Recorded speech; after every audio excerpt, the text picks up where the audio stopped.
แต่ละมือแต่ละเว้นจำแต่แจวอันแนวกินแซ่บๆคือหมูบ่เคยได้กิน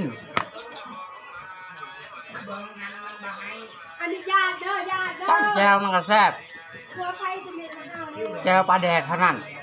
ที่เอิ้นว่าอร่อย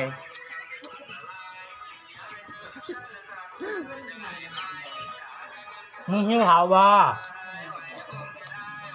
ให้มึงหิวกูให้มึงกิน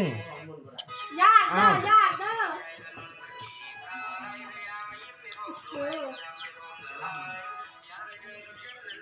คุยกันพี่น้องจำแจวก็แซ่บเนาะถ้าเฮาคุยบอกว่าจะจำอิหยังถ้าเฮาคุยมันแซ่บ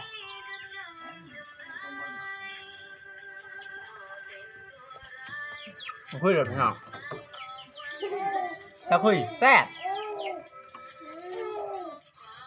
มาจำหลับปานอินคือกันถ้าได้คุยโอ้โหสุดยอด